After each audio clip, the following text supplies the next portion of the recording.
Good morning. I wanted to take an opportunity to walk you through the best way to find your grades. I know sometimes it can be kind of difficult. I know that you can look through PowerSchool. However, right now with virtual learning and online learning, I actually think the best way to find your grades is in Schoology. So I'm inside the Schoology course, or our Schoology course. I'm going to go down to grades. Mine says gradebook, but if I were to view this course as a student, you would see that it says grades right here, okay? And you would be able to go down to here and look at your grades. When you pop your grades up, here's kind of an image of what it looks like.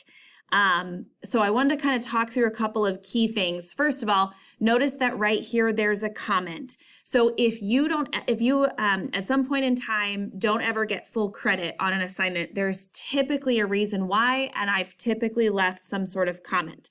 But the most important things I wanted to point out were this, and I'm going to increase this screen just a little bit so that it's a little easier to see. So comments are here if you need them. You can also see how I separate them out by percentages. So all of these assignments up here are assignments that you can retake once you've received your grade. All of these assignments are usually not retakeable once you've received your grade, unless there's some circumstances for that. So what I wanted to point out was this assignment right here for this student is missing. There is a 0 in the grade book, and there's no icon or anything. So notice the little icons next to the assignments. This is an indication of submission. So this assignment right here, this student has submitted, but I have not graded it yet. This assignment I had indicated was originally missing, and now the student has gone back in and submit the assignment.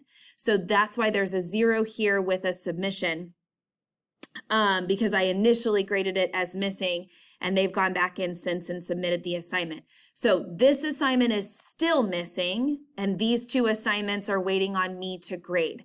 So that's kind of a good way to identify whether an assignment's missing. And if I scroll up, this assignment is not something that's even been completed yet. So you can see there's no icon, there's just a dash. It's here, it's ready to be submitted. You can see the due dates right here, but this one hasn't even been turned in yet, nor have I done any kind of grades. So I'm hoping that the little dash and the icons and this video will be a good way for you to see what you're missing. The other really cool thing, every single one of these are linked to the assignment itself. So when you come in here and you say, okay, I don't know what I'm missing, you come into your grades just like I showed you, and you say, okay, I realize this is what's missing. I click right on that link and it takes me directly to the assignment. Okay, so grades in Schoology is the best place to identify late work and fix anything that remains a 0. Okay, so I'm hoping that this little video will help. Please let me know if you have any questions.